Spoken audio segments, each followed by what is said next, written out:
Today, we're counting down the top 5 lowest skill cards in Clash Royale. And don't worry, using these cards doesn't mean you're a low skill player. It just means Supercell gave you a little assist. Let's jump in. The first low skill card is the Prince. If mid-ladder had a mascot, it would be this guy sprinting at your tower like he's late for work. The Prince is ridiculously punishing with almost zero effort required. You drop him in the back, he charges up, and if your opponent doesn't react perfectly, yeah, that tower is basically already gone. New players struggle with spacing, timing, and counter placement, so the Prince feels like a runaway freight train. And when people pair him with Rage or Zap, the game turns into a 10-second speedrun. Everyone goes through their Prince phase, everyone, because he's one of the easiest press card to win options in the entire game.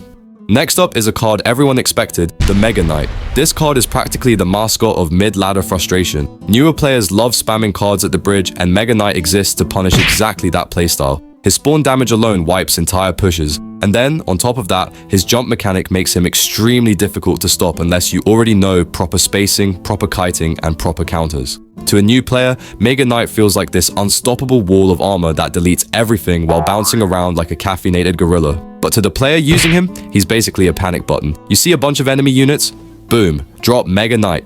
And suddenly the entire push disappears. He's not broken, but he might as well be at lower levels, because he automatically capitalizes on mistakes the opponent didn't even know they were making. Moving on to number 3, we have the Bandit. The Bandit is one of the most deceptively strong and forgiving cards in the whole game. Her dash gives her multiple invincibility frames, which means that unless the opponent times things perfectly, she'll just phase through damage and punish the slightest hesitation. But I feel like some of us should be slaves again. Because it just, the way we operate, we are so easily moved by the dumbest shit.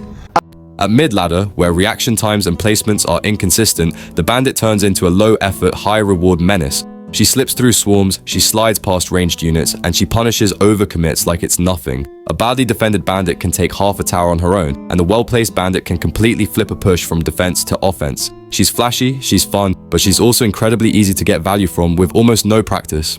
Next, at number 4, we have the Royal Recruits. Let me be clear, these cards are not broken, they're not unbeatable, but at mid-ladder, players simply do not know how to handle a perfectly split Royal Recruits push. Royal Recruits don't require tight micro or intricate planning. You just drop them, and suddenly your opponent has to deal with 6 chunky bodies coming down both lanes at once. Add in Royal Hogs behind them, game over. That combo alone is one of the easiest mid-ladder steamroll strategies ever created. There's almost no setup required. No advanced timing, no special synergies. Just split, push both lanes, and watch your opponent panic as they throw all their elixir onto the wrong side of the board. Royal Recruits are the definition of low skill value. You invest a lot of bodies, and your opponent has to work 10 times harder than you do to clean them up.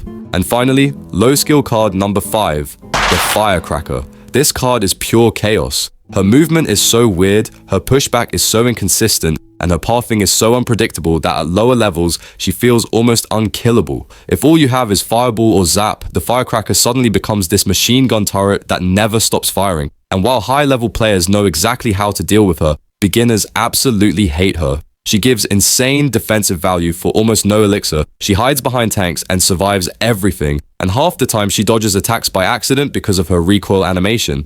Honestly, I understand the Firecracker hate. She's annoying, she's slippery, and she's extremely forgiving to use. One misplacement from the opponent and she lives forever.